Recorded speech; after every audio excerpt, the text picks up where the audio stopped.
Oi, what's up? Timo here. Beanie, the nation's girl group, is about to hit the Coachella stage today and next week. Papos muna, let that sink in. Kasama nila sa lineup sina Sabrina Carpenter at Katsai. Ibang level ang main character energy, di ba? And don't get me started on SB19. Magpe-perform sila sa Lollapalooza sa Chicago ngayong August. Sila ang first ever homegrown P-pop group na gagawa niyan. Absolute kings talaga. Habang naghanap tayo ng outfit para sa mga gigs sa Clark o Paranaque, yung music naman natin, literal na pang world stage.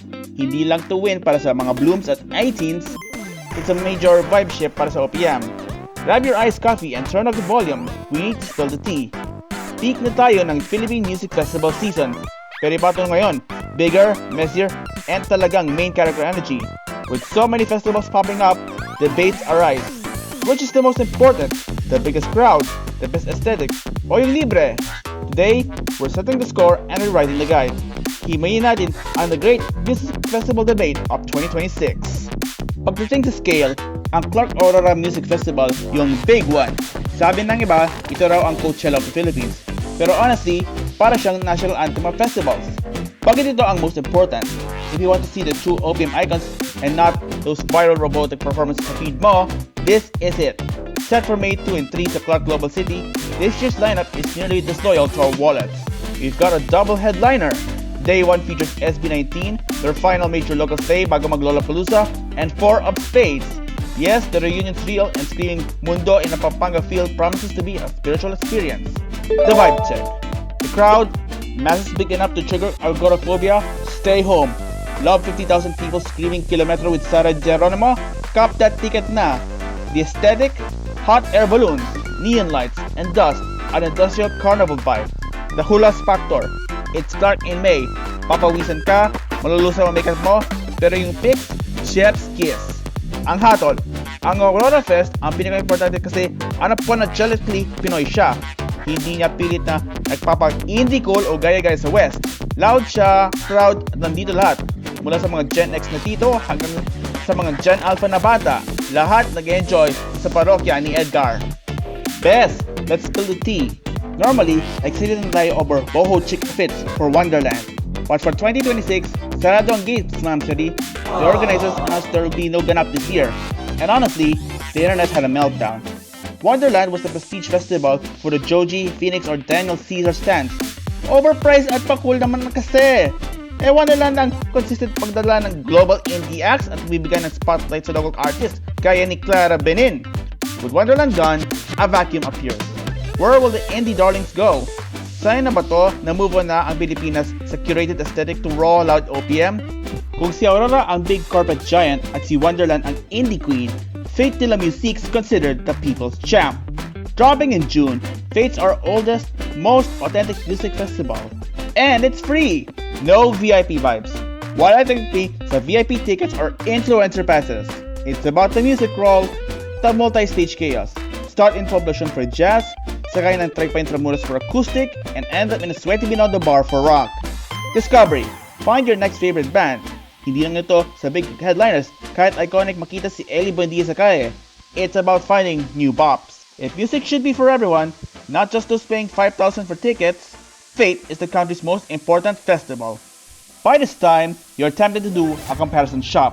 Sige, i-breakdown muna natin sa table para malaman kung saan mapupunta ang 13th month pay o side hustle savings mo. Pwede mong i-pause ang video at mag-comment kung may tanong o may nakalimutan ako. Before we go to the survival guide, how to not die in 2026. Music festivals tuwing the dry season ay parang extreme sport. Literal na labanan ng tibay. Kung plano mong umaura sa Aurora Fest o sa SB19's finale, kailangan mo ng game plan, bestie. 1. Inom responsibly. Sa 2026, di na sapat ang tubig lang. Kailangan may electrolytes din. Rule of thumb, isang bote ng tubig sa bawat adult beverage. Many festivals permit collapsible tumblers. Check the rules. Don't be that person passing out during Gento. 2. The UV rays are not your friend. I know you want to flex that Coachella-coded look, pero sunscreen's non-negotiable. Walang pakialam ang araw sa Clark o Pasay sa outfit mo. Lulutuin ka niyan. Kung carry, mag-bucket hat ka na lang, trendy na, protected pa yung utak mo. 3. The digital struggle. Kahit 2026 na, asahang nga pa rin ang signal sa gitna ng 50,000 people. mabagal ang GCash o Maya pagsiksikan. Magbaon ng emergency bills, yung physical na pera para sa pagkain. Pero bantayan ng wallet laban sa mga mandurukot. Also, power bank is life. Madadrain ang phone mo, kafi-film ng high notes Stell. Magdala ka ng dalawang power bank, isang main, isang backup. 4. Outfit versus comfort. Nakaka-inspiring beanie visuals, pero besh, kung wala kang sariling trailer na may aircon, huwag kang mag-heavy fur o makapal na denim. Linen and cotton are the main characters. Unless superhero ka, skip the heels. Mag-chucky sneakers o well-worn boots ka na lang. Your feet will thank you by the encore.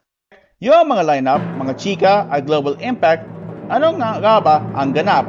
Low-key, the most important festival of 2026 isn't one event, it's the shift. The beat between a major local show in Clark and a global debut sa Coachella shows how we've leveled up. We used to wait for international artists to notice us. Now, we are the international artists. If you want to feel the OPM heartbeat, go to Aurora. To feel the city's soul, go to Fete.